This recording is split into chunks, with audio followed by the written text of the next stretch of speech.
Kia ora, New Zealand. Welcome to Sweet Chain Live. This is episode 69. Nice. We've got a great show for you today. We're going to go through hot scores first up.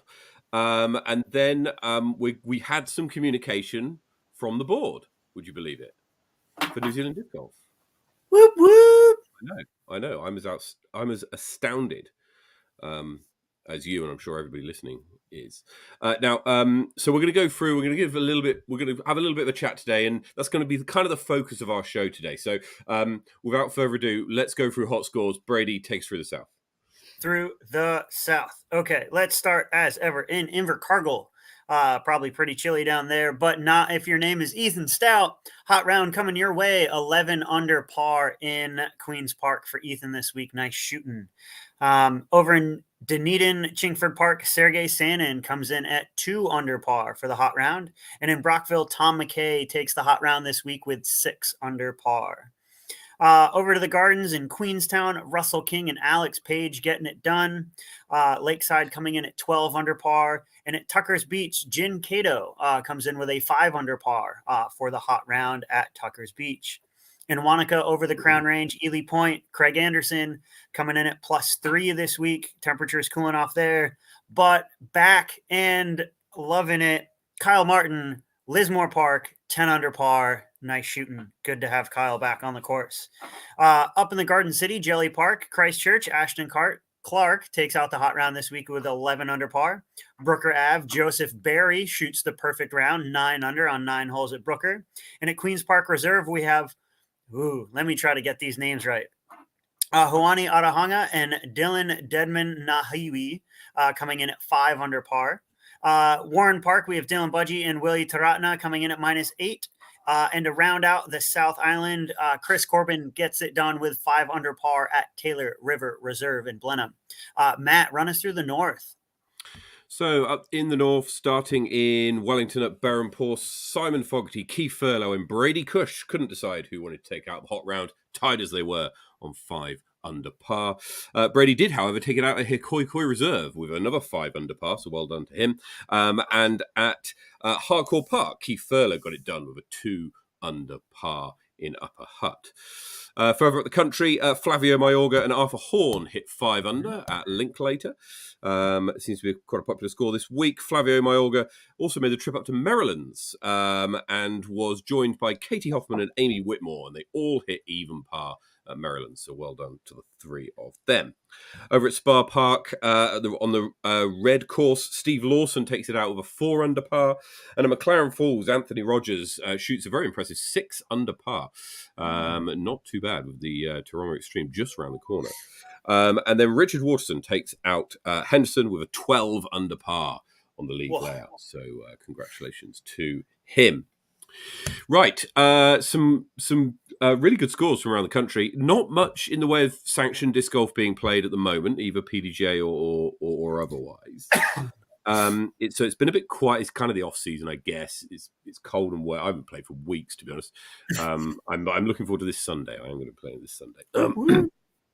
But anyway, what we did get over the week was an email from NZDG informing us that there was going to be a AGM. It's going to be a little bit later than usual, and constitutionally it should be. However, it's going to be scheduled for the 22nd of June, which is a Wednesday night at 7:00.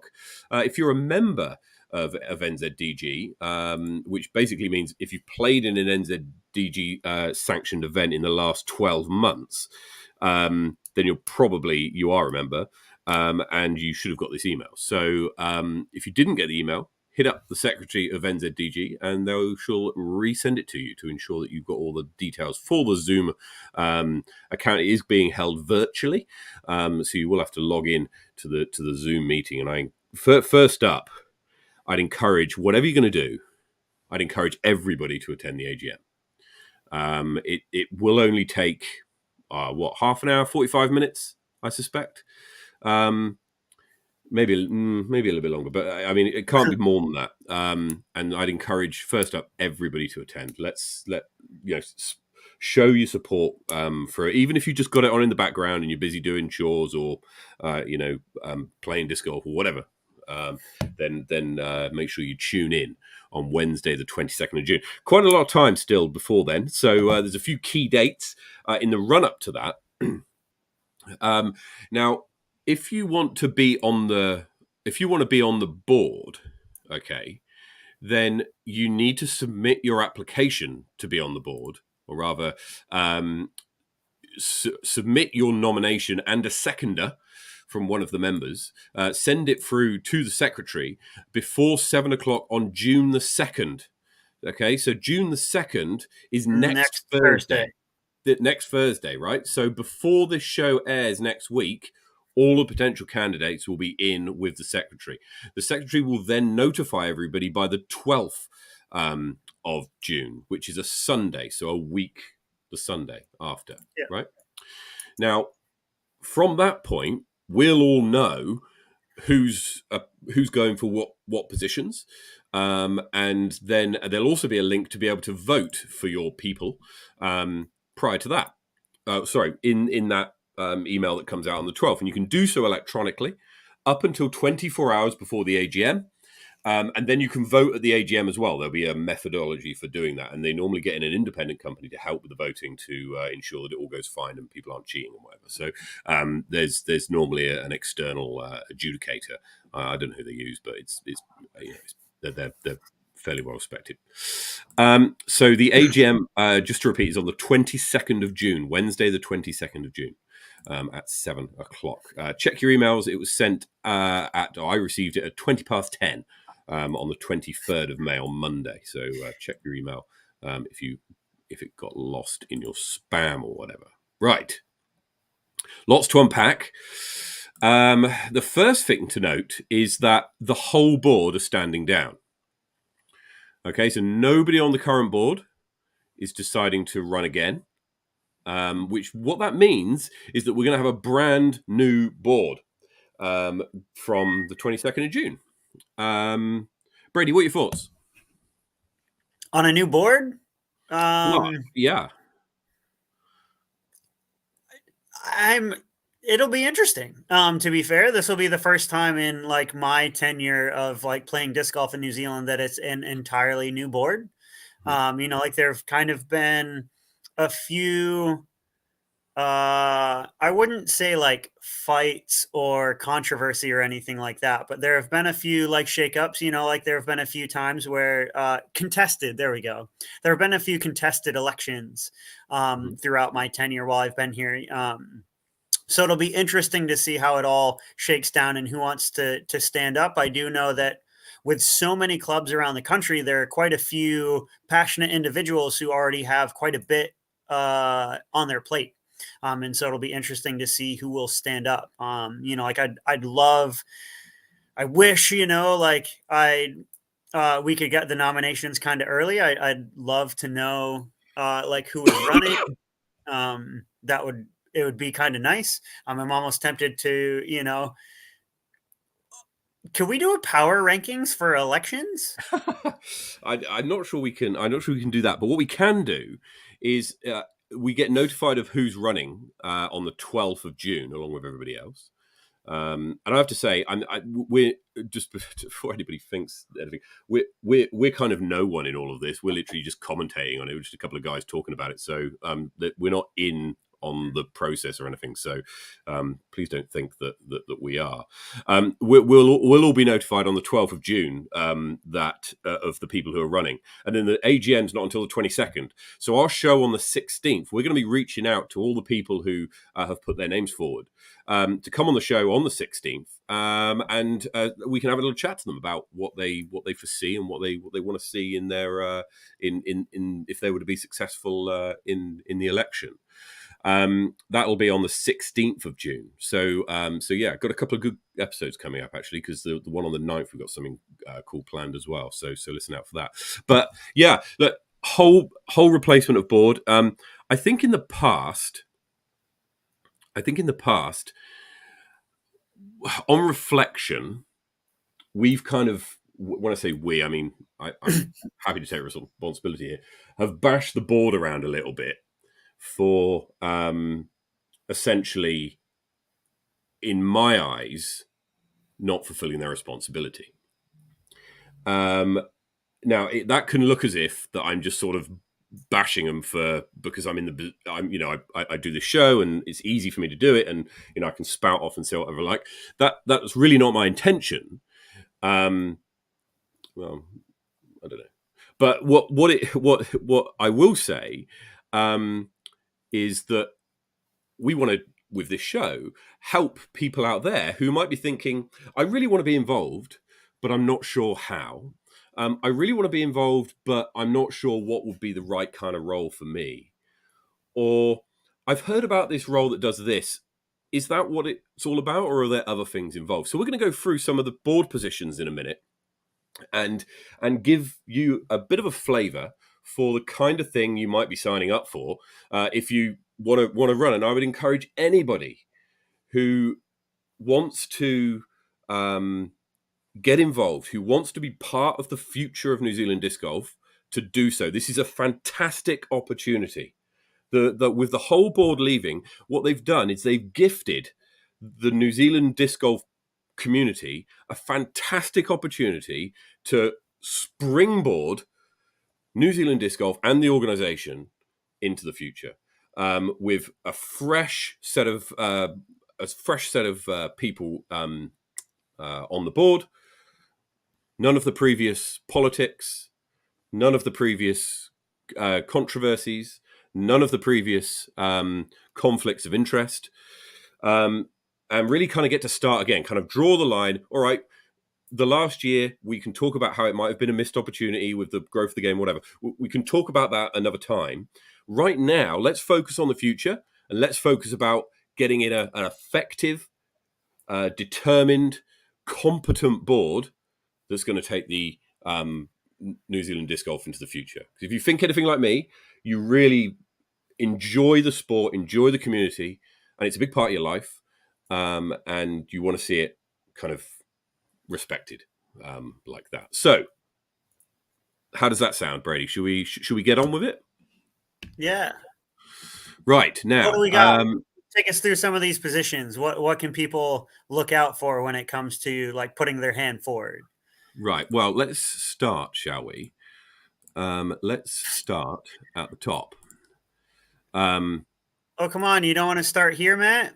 Absolutely, I do not. Absolutely. I do not want to do that. But here we go. This is by the way. Second. Sorry? Oh, I second that nomination. Is that allowed? So here we go. This is probably, in my eyes, this is one of the key positions in the board. There's really, for me, probably 3 key positions, and this is one of them, right?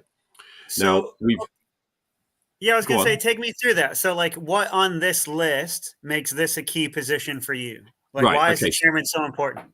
Okay, first up, I've put a little star by it because it's one of the positions we have to have, right? So the Constitution says you've got to have a board of at least 4, and you've got to have a chair, and then we'll get to the others in a minute, but it's a treasurer and a secretary. You have to have those 3 and then one other, right?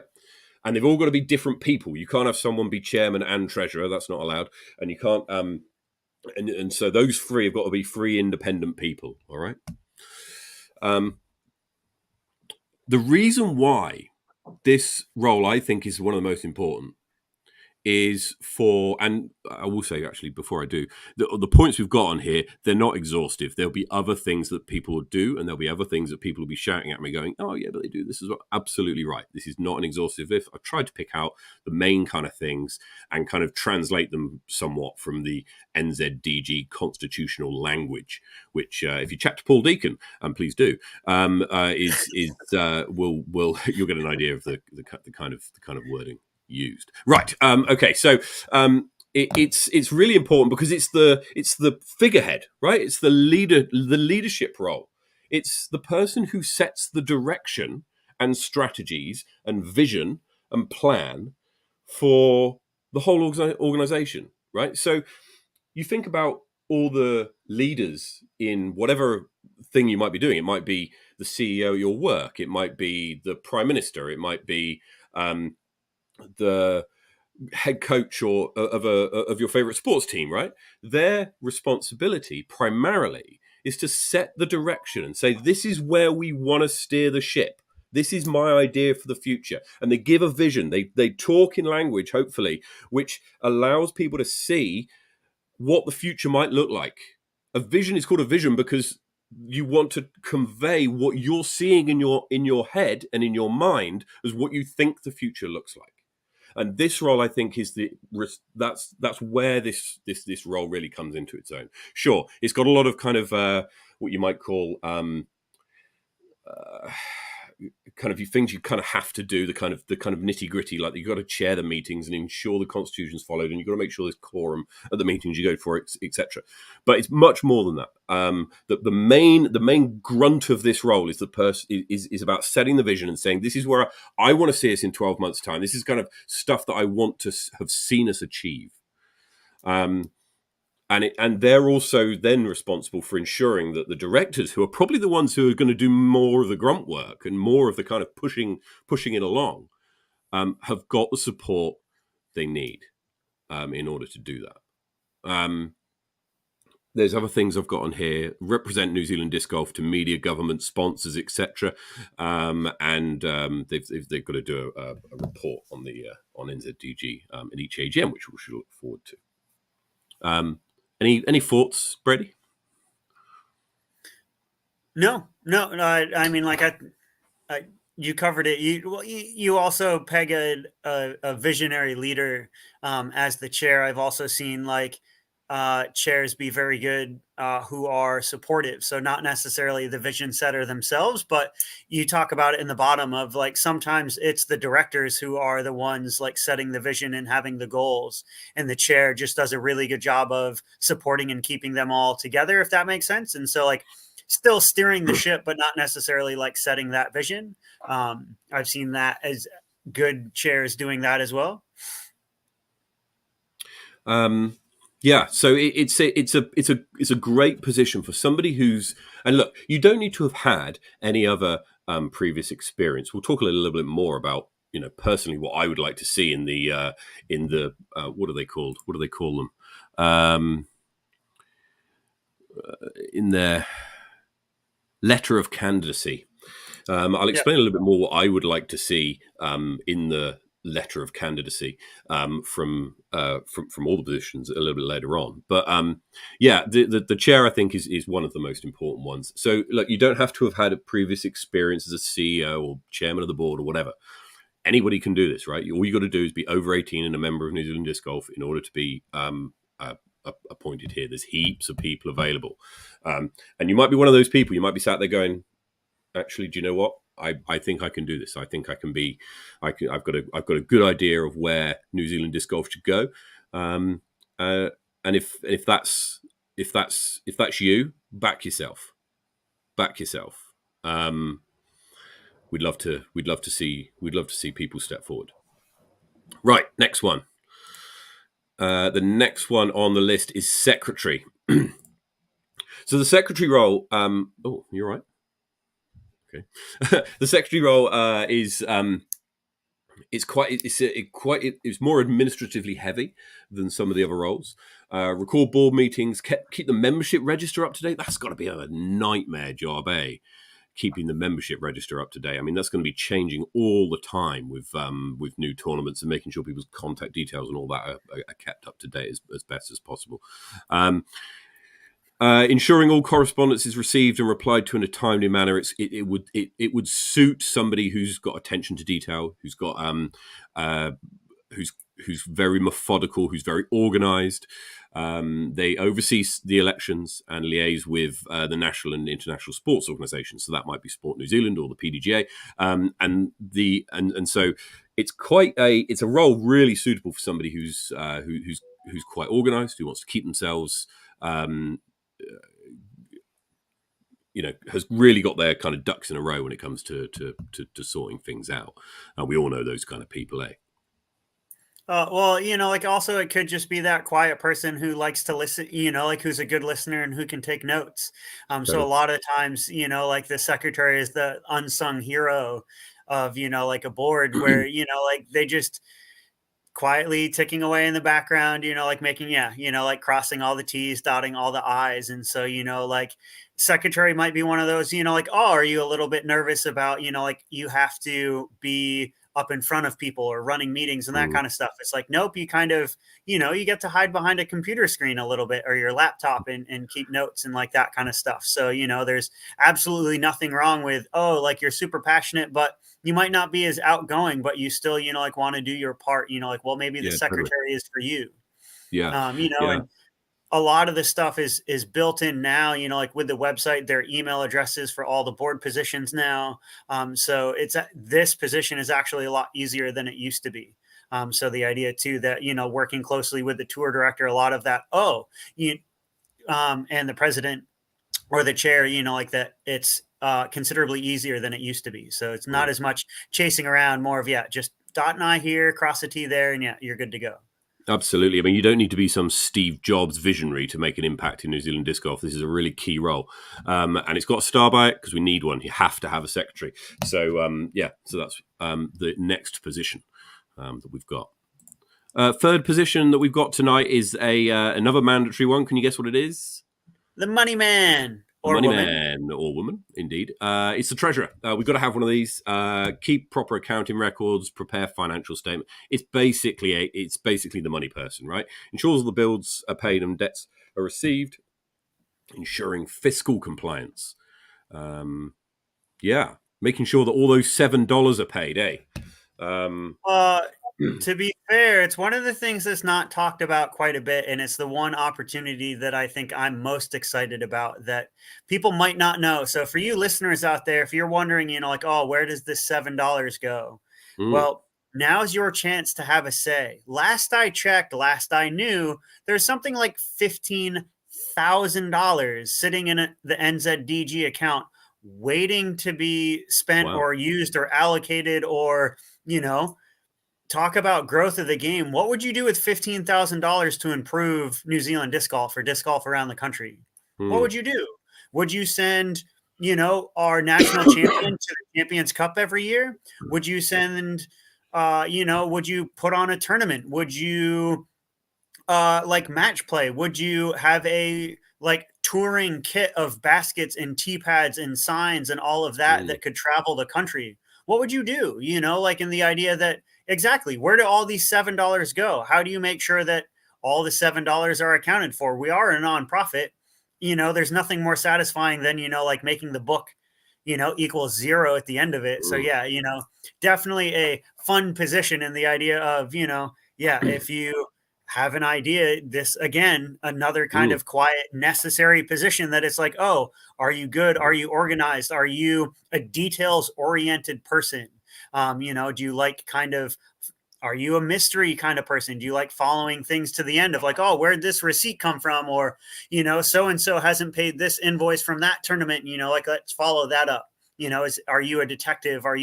Is the devil in the details? Is that your kind of work? Maybe the secretary or this treasurer could be for you.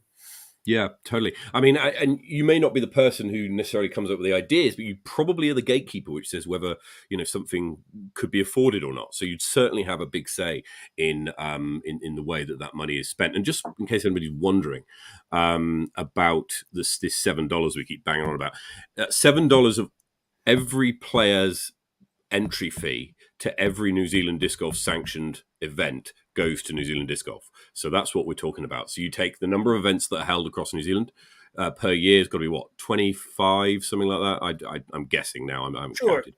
20 is But a safe number. yeah, 20, 25. And then you count how many people are playing in each one.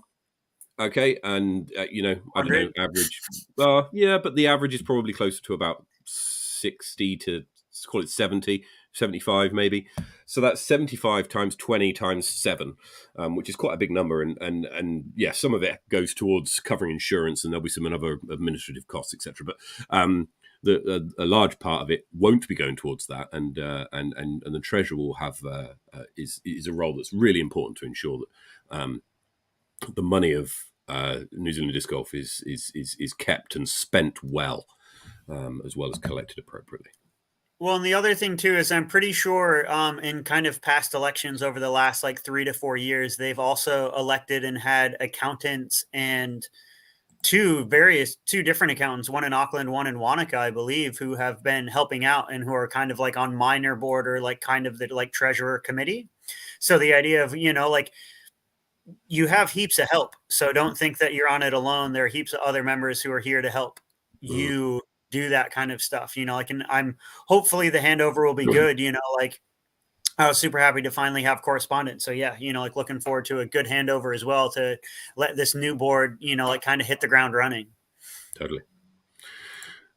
Next up is one of the other positions that I see as being key. Right? Is that really key? Is the deputy chair, right? So they're not just there to step in if the chairperson's sick or whatever, but there's a little bit more than that. Fundraising and sponsorship for NZDG and for NZDG tour events, encouraging and supporting growth and development. They might be the person who's got some ideas about how to support the growth of the game. Liaise with affiliated clubs. So that's each of the clubs that are based around the country. Greater Wellington Disc Golf is one, and there's probably one in the town where you are. Then you're liaising with those clubs to make sure that they've got the support from the governing body of the country, that they've got everything that they can do to succeed locally. Also there to set up the conflict of interest policy. It is already there. It's already written. It's on the NZDG website. You can go and check it out. But there may be times when where that has to be reviewed, and there may be times when it has to be looked at in a little bit more detail, and to oversee any disciplinary processes as well. Yes, Bray Marsden, the crack whipper. Indeed. Let's hope it doesn't come to that. But the deputy chair, I think, is another key role, because for your jobs, you've got a Wozniak, and I think that this is the Wozniak of NZDG, if that's an appropriate simile. I don't know, but Well, yeah. I kind of want to put it as like the people's champion. You know what I mean? Like that idea that Mm. with all the clubs around the country and that kind of stuff, the idea that, well, what if there was one person that, like I, as the great, the chair of the Greater Wellington Club, like would love to have a like direct, kind of, I don't even think supposedly in past AGMs, like the communications director or deputy, I don't know who it falls under anymore, like would reach out to clubs being like, oh, do you have any updates about the club of like what's going on? Mm. Like we didn't get that this year. And so, yeah, I'd love to have like this kind of people's champion, this deputy chair that, I could talk to or liaise with, or be like, oh, like we got this stuff going on at Wellington. It'd be great, if you guys could promote it through like NZDG, and it'd be nice to kind of, have that contact. And so, yeah, I would love a great, gregarious kind of deputy chair would be fantastic. Yeah, really someone who would suit someone who really enjoys on getting stuff done. A doer, someone who really likes getting their hands dirty and getting involved, and is someone who doesn't necessarily need to come up with the ideas, but is good at translating the ideas into meaningful actions and then doing those actions, or helping people to do those actions. I think that's if you think that that's you, and maybe you've got experience of that in your professional life or whatever, then this could well be the role for you. I think it's a really, really key role. Next up is tour director. Little bit of a surprise for me, this one, that our current tour director Roberts is going to be leaving. He's made in the last year perhaps one of the largest changes to the New Zealand tour in a while. Would you agree with that, Brady? I have personal. I was tour director once many years ago, and so like I laid the groundwork for what Roberts was able to take to the next step. But unfortunately, between my tenure and his tenure, things got lost. And so as an yes, I would argue that Roberts has done an incredible job. Like it's one of those when he came through with his manifesto and Yeah. what he was able to achieve with the like tour criteria and like what like the standards that he held Me Too running nationals, that he held Johnny Ferrari and Invercargill and Disc Golf South too when they ran the Southern Smash. That yes, like he's done incredible work when it comes to uh, setting the tone of his Mm, role on the board. Like it is unfortunate that he's stepping down, but I can understand the frustrations that he must have felt in getting what he achieved over the line.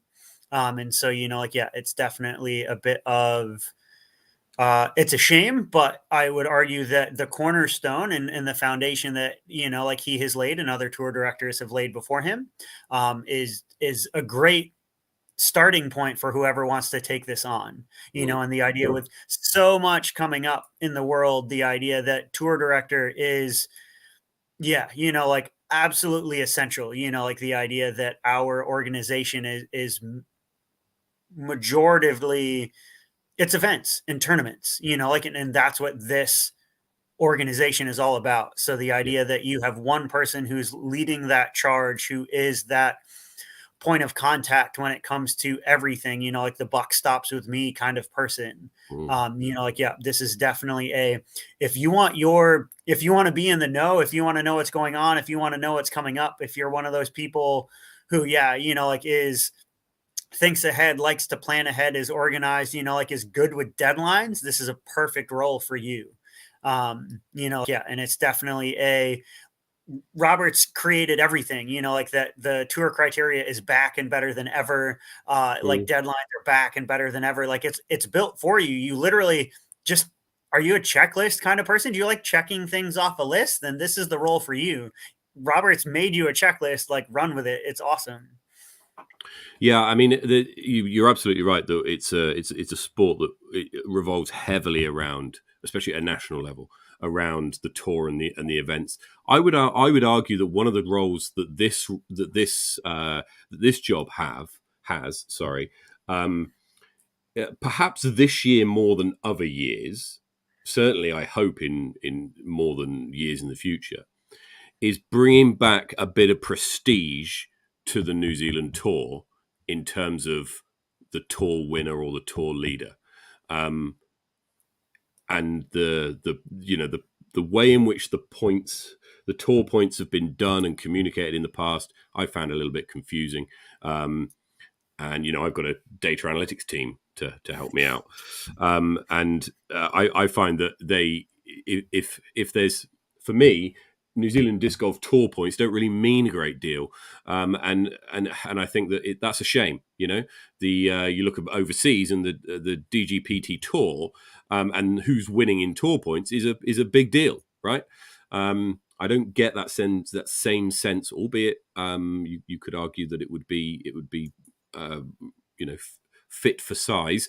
I don't get that same level of kind of prestige from the New Zealand tour. So I hope that that's something which the tour director can do. So if you're sat there and you're thinking, yeah, New Zealand tour, that's really important, but I've got some ideas how to make it better. Or indeed, you've been to a tournament that hasn't lived up to the standards you think it should for a tour event, especially if it's a major, then this could be the role for you, because it's the role that ensures that tour events are run appropriately, that standards are followed, and that the right decisions are made when it comes to who hosts what tournaments, as well as helping out sort out the calendar, right? So that you don't get too many. Nobody wants to see two tournaments played on the same weekend, right? It's probably bound to happen, but as much as possible, we should try to avoid it, so that more people can get to more events.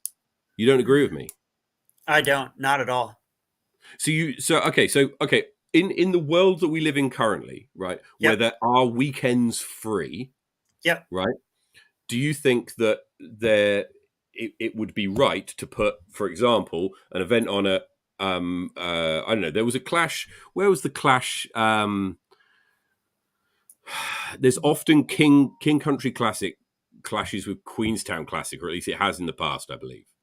Are they the two that have clashed? I think they're the two that have clashed. Or like Paradise and that kind of stuff. So yes, there have been North Island, South Island Yeah. clashes. So look, talk me through this, because I'd love to. I also like to hear your thoughts in the comments about this, because obviously we're disagreeing. Talk us through your reasons for why they should, or support for why they should be on the same weekend.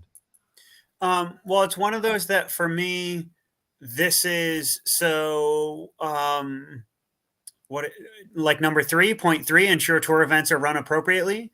There's part of me that just like the board in the past has not been held accountable. And so they're being held accountable now. I would argue that for me as a tournament director, that tournament directors are not being held accountable. And so the idea of, like you said, like majors that don't feel like majors, or tour points that don't feel like tour points.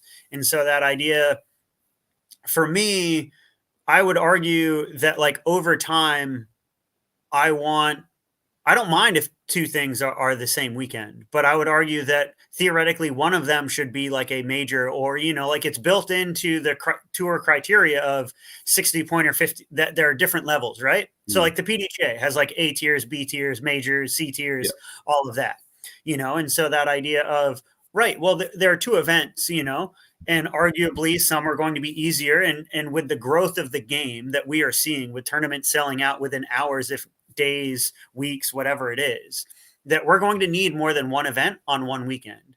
And that I'd love to see a tour director take the reins when it comes to, we're having a major. The major is in this town on this weekend. But, like if you can't make it to Tomarunui, which is in the middle of the North Island, which is hard for South Island players to get to, but, well, what if the 50 pointers in Tomarunui, but then there's a C tier, or, like a 40 pointer in Timaru? Nothing against Timaru. Timaru, you're great. Like just using that as an example, you know what I mean? And the idea of what it does is it also creates incentive for tournament directors to, one, create incredible events. So the idea that you make events that people want to come to, they're played on courses that people want to play.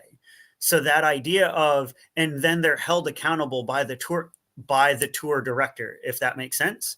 So the idea of like the Beaver State Fling, the Masters Cup, like there are certain events that used to be on the Pro Tour that are now Silver Series events due to various reasons, but people still play them. People still play the Memorial, even though it's Silver Series. They're not held on the same weekend as other DGPT events. They're held in between. They're held on the same weekend as other Silver Series. I don't know if that's right. I'd have to check. But I think my point here is, I think it's a shame, and we've got some people have commented on this, that Timaru and Coastal Cup clash in a month's time. And as I was putting together the upcoming events, which we'll share with you shortly, you're absolutely right. The other clash occurs later on in the year, when the Bros for Change clashes with Faultline Fury. Now, the Bros for Change isn't a tour event, so you can kind of see what's happened there, right? And Faultline Fury last year was in November, but previous to that has always been in August. But I would still argue that it's the tour director, because I don't think we're at a point where we've got too many tournaments for the weekends that we have, right? I don't think that's the case. And so I'd like to see, personally, the tour director work with tournament directors to try and ensure that you don't get two events running on the same on the same weekend. Now, having said that, if there were events that were vying to be part of the tour but weren't, right, because they weren't up to scratch yet, then I can kind of see where that's going. And that's what the DGPT Silver Series is about, right? It's about events that that are not quite up to scratch for a number of different reasons. Could be the course, could be the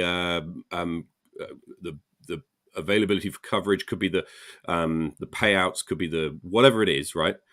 But at some point probably want to get back on the tour. Then I can see that there would then be a kind of a point for it. But I just don't think I think we've got too many. We've got more weekends than we have tournaments.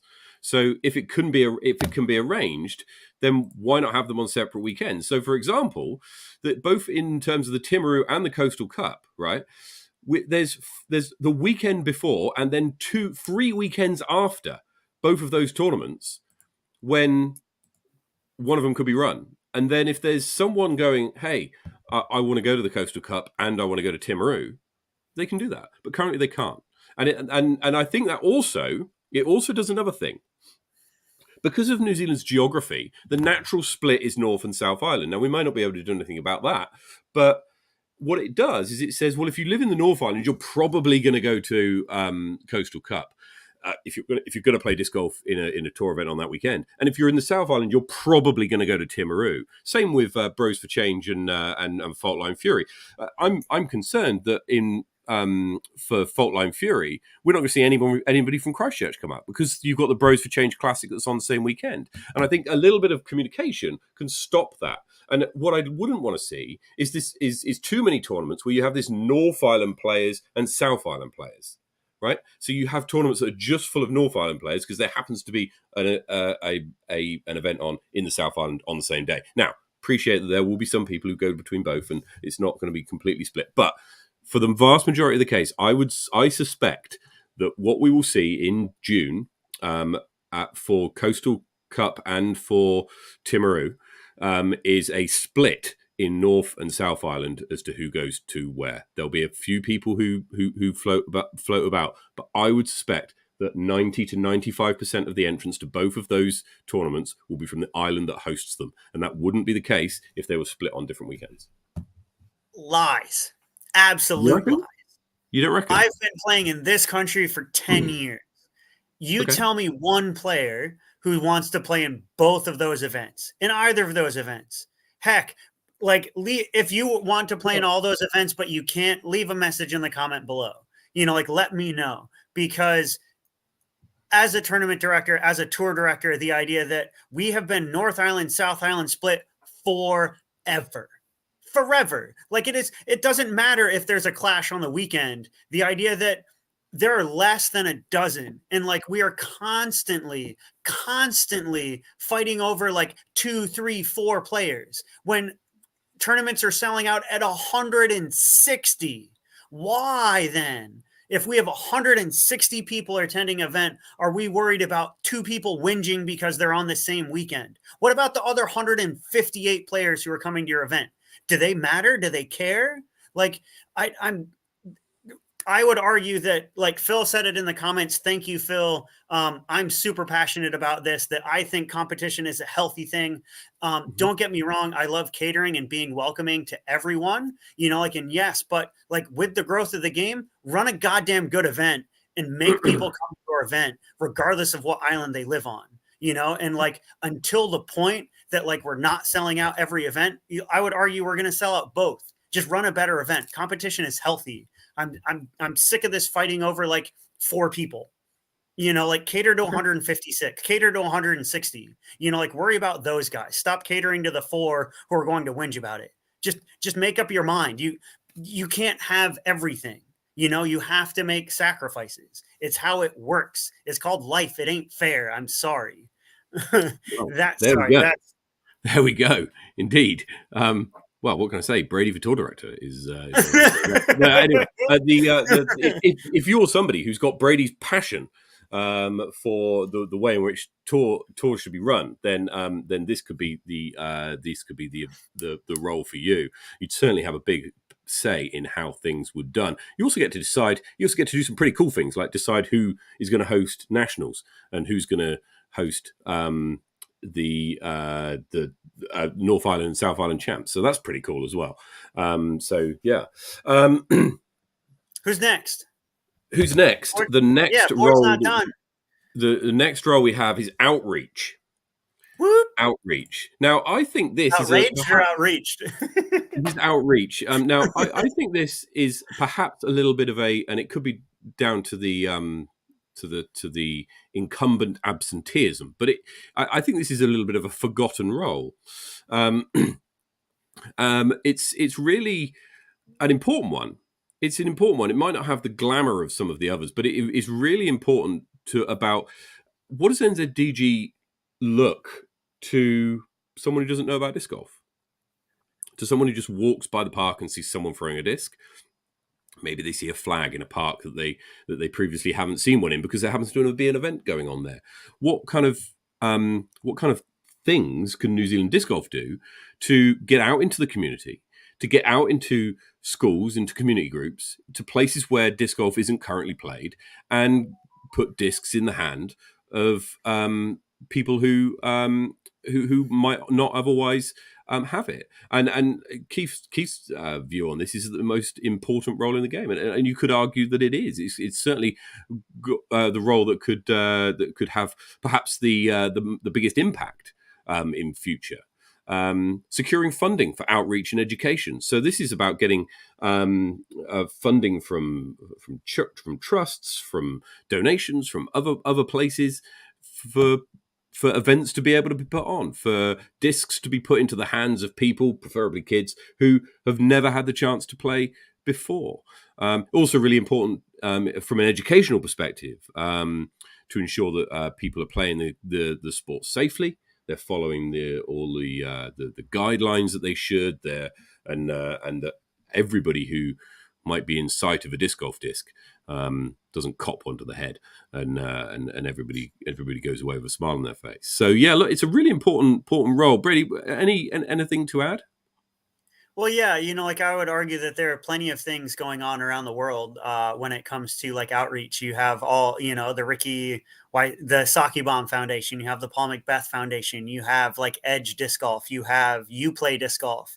I know just as close as Australia, like their outreach has uh, understands that different states have different things when it comes to like coaching or going into schools. So they help coaches get, like police certificates and coaching certified in like certain states so that they can do more in their community.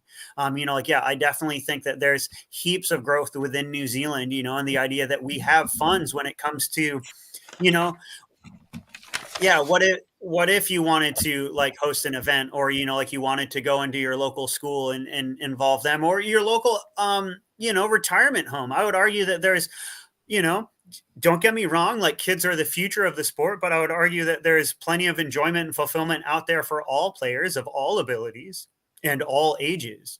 And so that idea of, like the, I know that there have been active members of our community, like Paul from Christchurch being one of those, like of, well, what about the older generations, those aid protected, like divisions, what are we doing for them? Like there's plenty of outreach Mm. there. And, like I would love personally to see like more of that being done in schools, like you said, like getting that next generation into the sport and giving us more viability. So yeah, there's heaps of room for growth, like that's kind of arguably what this is about, like where do you see growth? And outreach, I would argue, is away from the tournament side of things and more about the community side of things. So, like what Mm. about the disc golf community do you enjoy? What would you like to see more of?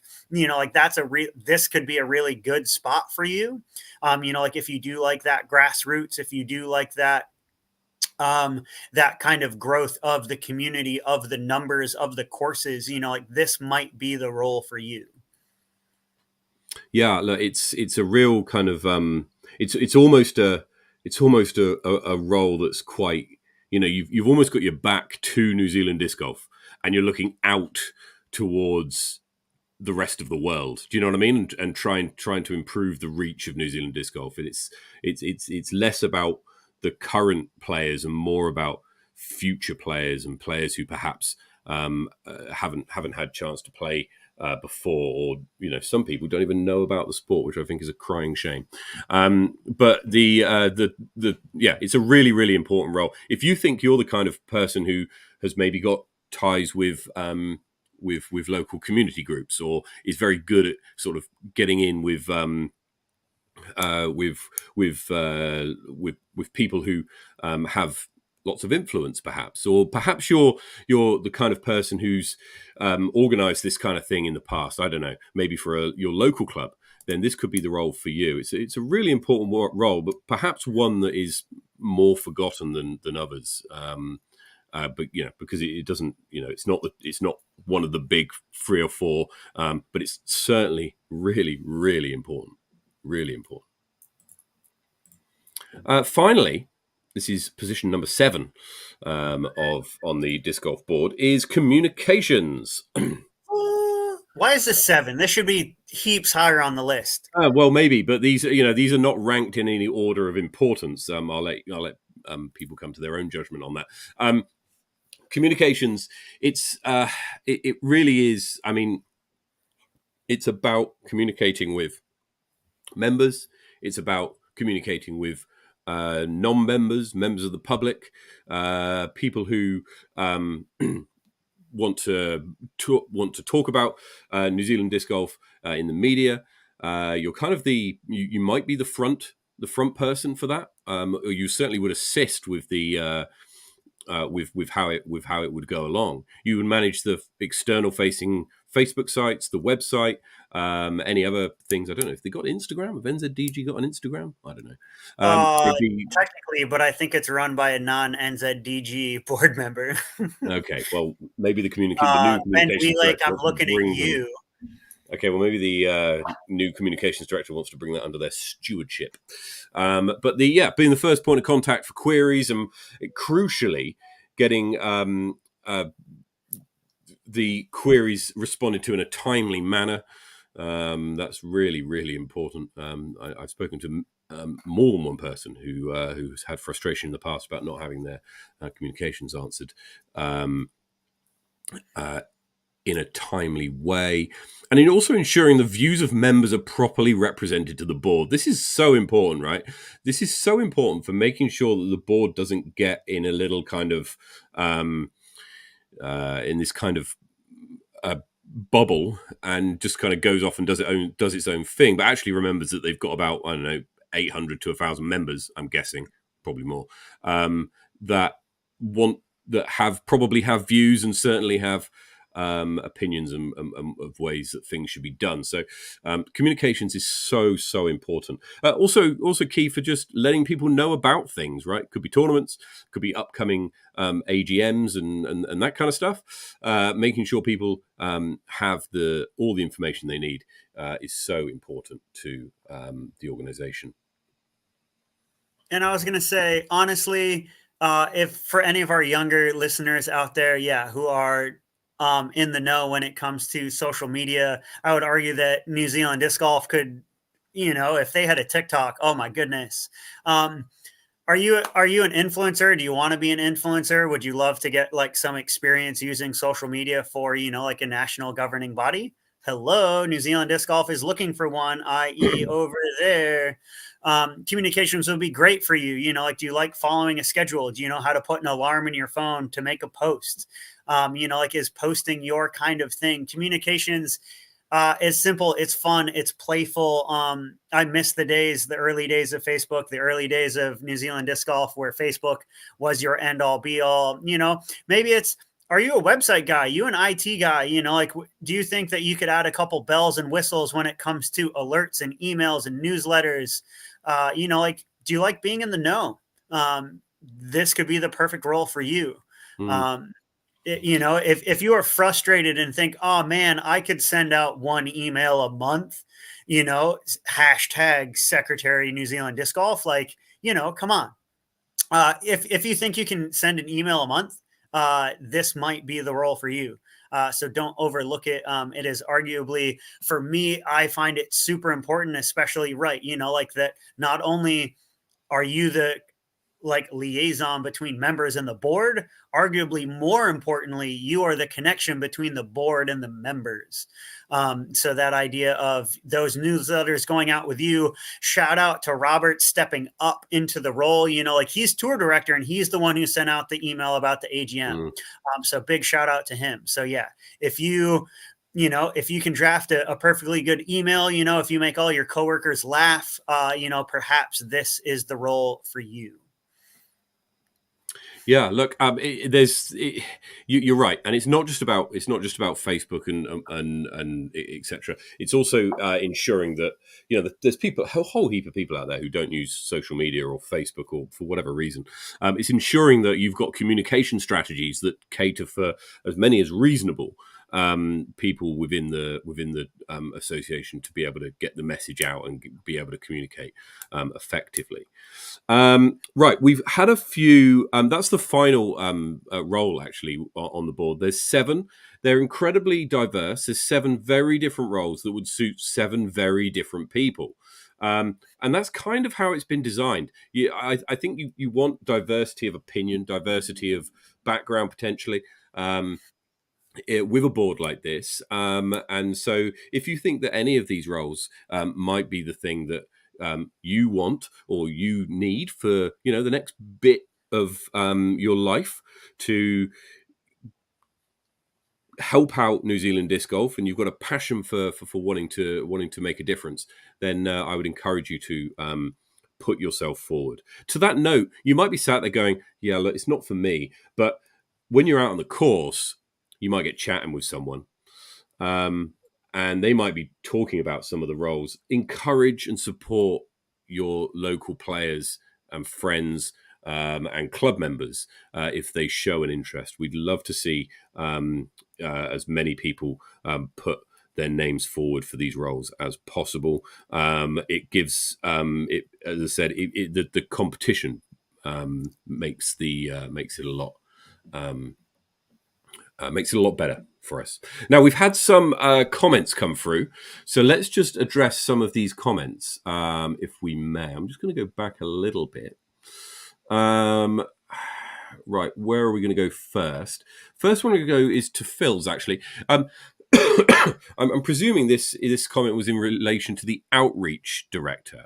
Correct. And I just wanted to say that NZDG does have the ability to set up working groups where they can bring in people who may not be who aren't full board members in order to achieve things like this and act as local ambassadors, reporting through to an outreach director who would coordinate and report on and set direction, etc., and also act as perhaps a liaison point or a singularity for this kind of stuff. So I would say the mechanism already exists. Yes, it looks like that might be the thing, and whoever comes in as outreach director may well use that as something which they would they want to take advantage of. Well, and don't forget the deputy chair liaises directly with like affiliated clubs. What affiliated clubs means, I'm not quite sure. So, I'd argue that, that kind of what Phil is addressing falls under both of those roles. I would argue that outreach is a bit more of, like you said before, of those people who don't know what disc golf is, or that kind of like local person who's trying to start a club. And then once the club becomes official and affiliated, then that, contact is kind of handed off to the deputy chair based on kind of the descriptions that we've seen in the Constitution. Mm-hmm. What other comments? There we go. No, I'm not going to answer this. Look, if you're the kind of person who, good try, Leon. If you're the kind of person who has thinks that they fit one of these roles, and has got a passion for helping New Zealand disc golf, I want you to put your name forward. You know who you are. Iran has commented with a big he's covered us up with a big comment. And actually, it doesn't fully fit it, so I'll read it out. I personally think that NZDG committee members should get incentives, pay, perks. How can we expect people to put in so much time into a role without getting something for their time? Start small and grow as the organisation grows. Free entry to events, travel expenses, etc. for 2 tournaments would be a good start. It's not a bad idea. Couldn't believe it when Roberts told me his tour director pays entry fees and travel. Now, interesting thought. Brady, I've got some thoughts on this. Go ahead. I want to hear yours first. Okay. Because I was in Robert's role. So I want to hear what you think from the outside. Okay, well, it's interesting you should say from the outside, because I think this is a perfectly reasonable thing to consider, right? A perfectly reasonable thing to consider and be debated about as a board. and it would probably be significant enough to have to go to a members' vote. Um, and But what I would say is, if you're the kind of person who believes that this is the kind of thing that should be done, well, there's only one way you're going to get it done, right? It's from the inside, right? No member is going to be able to put something forward like this. I don't think. Maybe they could actually, but I think it's far more likely to come from the inside. Where if you're the kind of person who thinks, yeah, do you know what they should be? So I'm going to go and I'm going to join the board. And one of the things I'm going to suggest on the board is that we should be paid, not because I think it might benefit me, but because I think it will benefit future me's, and incentivize people to ensure that they, incentivize people to step forward. But also, it's a lot easier to hold someone accountable when you know how much money they've been paid, right? And so it might be that it starts off with travel expenses and tour entries, but I certainly don't think it's something that should be written off. I think it's perfectly reasonable. Yeah, what do you think? I oh, for me, it's a very slippery slope, and I would say that that's a great end goal. But for me personally, I feel there are a couple steps that need to happen kind of in between. Okay, what about? And well, so the idea that if we are like being run as a nonprofit organization, which I think that we are, Mhm. based on the Yep. Constitution and how it's reworded under like Paul Deacon's, like chair previously, Yep. the idea that first off, we need to be more transparent in the idea of like what and where our finances go. Mhm. And I would argue that we're not currently there. And so the idea of, yes, we have this like money in the kitty, and like we have this money kind of coming in every year, but we aren't good when it comes to transparency and communication of those Yeah. funds. Yeah. I would agree, like there is a lot that goes into that. I would argue that like entry fees and that kind of stuff would be great, but there's part of me that also knows right now, like when I ran nationals, it was me like running it out of my pocket, running it on my course, running it in my city. Like with the help of the Greater Wellington Disc Golf Club and other people around the country, like I didn't do it on my own, but it was also like an independent thing, if that makes sense. So it wasn't like Roberts, the tour director, or Alan, the chair, was helping or assisting in the organization of nationals, if that makes sense. And so I would argue that New Zealand, when it comes to their like major events, and like from what I've seen from the PDGA, their major events, Mhm. besides until recently when they got taken over by the Disc Golf Pro Tour, had a lot more say in the organization and running of those events. And so, like I would say transparency in the books needs to come through. And then I would argue after that, the idea that NZDG needs to take ownership of their events in the tour. And then kind of at that point, it's like, look, we have transparency, like we have ownership of these events in the tour. So now, because we are running these events, because of that like money and that kind of stuff coming through like our books and our website or whatever it is, then I would say, but I would argue that, yeah, those would kind of be the first, like kind of the 3 steps program to that. Cause I would argue if someone Mhm. came in now and came into this role or any of the roles on the board and said we should get paid, I unfortunately think that would be, it'd be about the individual saying they Yeah. wanted to Okay. get paid Yeah, for that's that fair. role rather than, That's fair. oh, future me's, if that makes Yeah. sense. It's kind of like we as a board need to come clean and be transparent, and then it's like Mm. then we as a board could ask or suggest those things, if that makes sense. It does. Yeah. But yeah, does No, I that mean, make sense?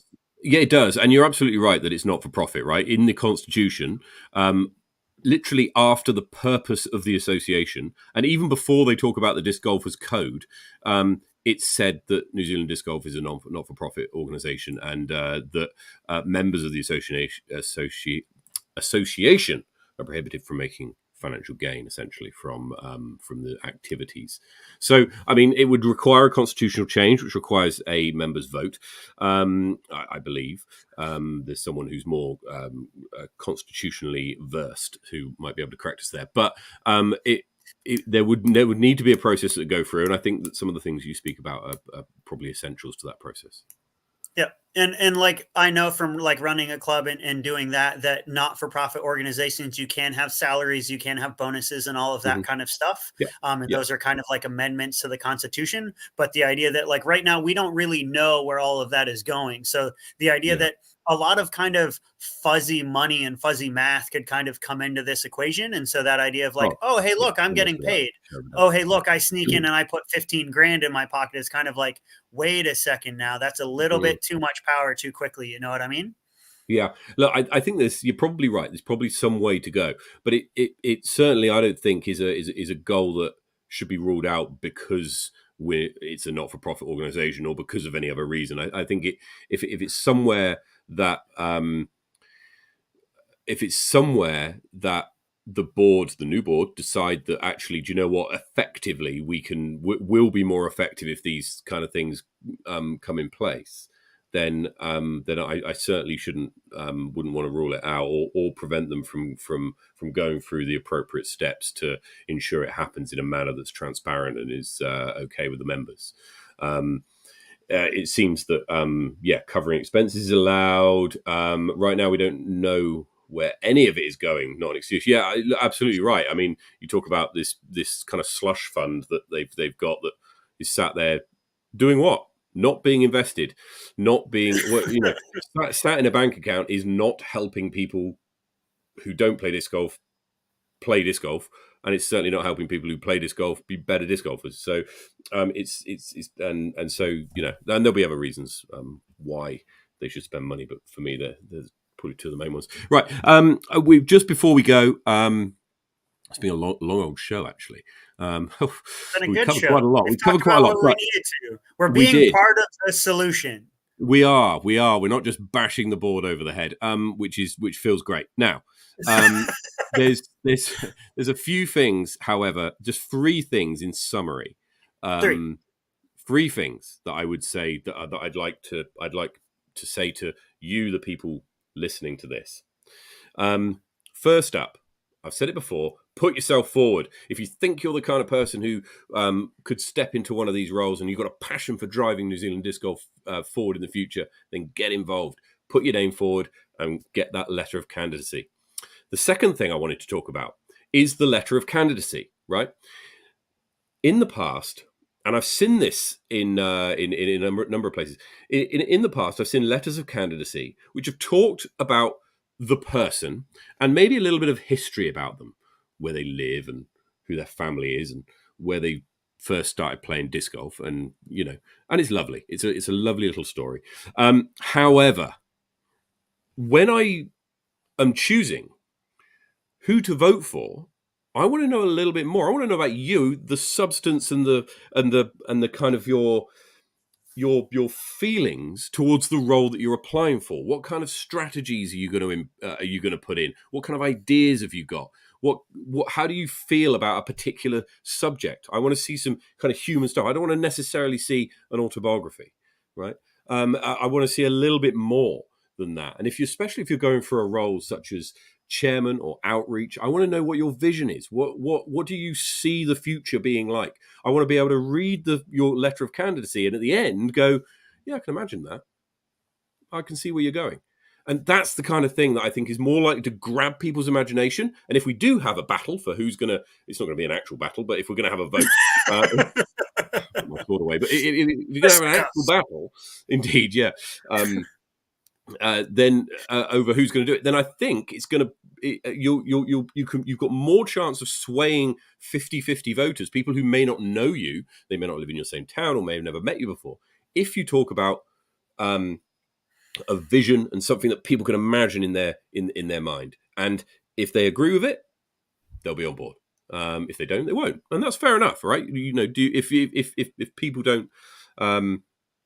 If people don't want to vote for you because they don't agree with your policies, then sorry. But yeah, that's just what it is. But I would say, look, in your letter of candidacy, think about it very carefully. I want to know a little bit about why you want to apply for the role and what are your values, what do you hold dear, and what do you think is important. I think that's more likely to get people who vote for you to vote for you. Right? Do we have candidacy letters from last year, Matt? Still? Yeah, I think they're on the website. Uh, could I'm Maybe. tempted to kind of because everyone like wrote Yes. like this is what I want to do in like the next 12 months. Uh, 2021 candidacy letters. Yeah, they're still on the website. Yeah. okay, save those because I feel like they're gonna disappear soon. We should do a we should do a ranking of like who was the like I, best.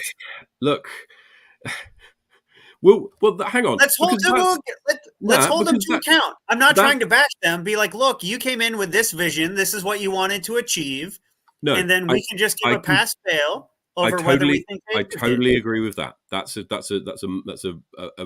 correct thing to do. However, doing it for last year, is there any point? I think Because they're all leaving. if we're gonna do precisely, if we're gonna do it for this year, and then we can maybe have check-ins as we go, and that's a legitimate thing to do, and I think is fair. It's not about putting pressure on board members to get things done, but if you're the kind of person who steps up and you really want to do this kind of stuff, shouldn't be a problem. And you'll get the support if you're talking to people, and communicating with people. We want to hear from people on the board and have you on the show and talk about what the kind of things you want to do. And by getting your message out there, I think you're going to have more luck in getting support. The final thing I will say, and this goes out to anybody who's played a New Zealand Disc Golf Tour event, who's a New Zealand Disc Golf member. If you're over the age of 13, you only need to be a teenager to vote. Please, please, please vote. Even if it's a one-person race, please vote either for or against. It will make it. It's your right, but it's also your responsibility. So please ensure that you make the time and effort to read the candidacy letters and put your vote in when you can. You should have a link coming through to you on the 12th of June, or you can do it at the AGM, whichever way you prefer to do. But please, please, please make sure you vote. That is so important to ensuring that the board has got the appropriate mandate to go forward and be. If it wants to be revolutionary, it can be revolutionary. And that's the one. If you want to complain, if you're frustrated about like what's going on with the national body and you don't vote, sorry, I'm not going to listen. Mm. Like that is your time to cast your vote to pick your future. Yeah. And so, like there are candidates who are running who need your vote to affect change. And so Yeah. if you're not going, one, run. Two, if you're not going to run, vote. If you don't run and you don't vote and you're still complaining and frustrated, I'm sorry, I got nothing for you. You had every opportunity to take advantage of those two things, to either affect change yourself or to vote for someone who's going to affect change on your behalf. So please vote. We'll do all the links here in the shows and that kind of stuff leading up. We'll share as much as we can. We are, as this entire show has been, we are trying to be part of the solution. Like we're not here to, yes, we may take our pot shots, and kind of voice our frustrations. But, I've run in the past. Both of us have voted every year that we've been members. So please, do your part, run if you're passionate enough, vote if you care, and don't complain to us if you're not going to do either. Totally. And actually, it's over 13. If you're 13 years old, you get a vote, right? So imagine this, right? Normally, when it comes to elections, stuff like that, you've got to wait till you're 18. Not with this one. If you're 13 or over, you get to vote. So parents out there who have eligible children, please don't just use your kids' vote to vote for them on their behalf and stack it up with voting for your mate. Take them through the democratic process. Take them through the kind of things that these people are going to be standing for. Talk to them a little bit about what these people might want to do and how it might benefit them, and then allow them to make a decision. If you're 13 or over, demand that of your parents. Right. I think what we're going to do is we're going to just very quickly talk about some upcoming events, and that'll be us for the day, I think. So let me just grab the events. Wait, you mean disc golf's not over for the year? Like I want to take a month off, man. Like go to Arizona and like kick my feet up at my pool. I don't like go to Florida. I'm going to Disneyland. It would be lovely. Meanwhile, this is the calendar, and I updated it. Whoa! Whoa! with a few more events, eh? All the ones we know about, all the ones I know about, anyway. So yeah, you can see the clashes there that are occurring at the very beginning. Timaru and Coastal Cup, and Bros for Change and Faultline Fury is also the same weekend down in mid-November. Also, the Women's Global event, they have to be held on the same day. That's the only day that the Women's Global event can happen. So the fact that they're happening on the same day is neither here nor there. Registration, actually, for the Wellington one opens on the 1st of June. So make sure that you're ready to register for that next Wednesday when it comes around. Port Macbeth Foundation fundraiser should be a lot of fun. Look out around the country. That's another instance where there's going to be multiple tournaments held on the same weekend. Again, all for the same cause. It's going to be a good bit of fun as well. Get involved. Other than that, you got all the standard ones on there. Sub-Zero is the first event of the new tour season, of the 2022-23 tour season. It all kicks off. Levi Stout is your current tour champion. So everybody's points go back down to 0. So that means I'm tied with Levi for the lead.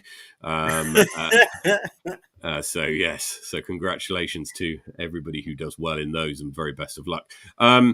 Finally, the power rankings, no real change, or these changes are from unless your name's Dom Hayden. Yeah, but that was from the what was the last tournament we had down in Wanaka, wasn't it? Lismore. Lords of Lismore. Okay. Yeah, the results from Lismore show this change.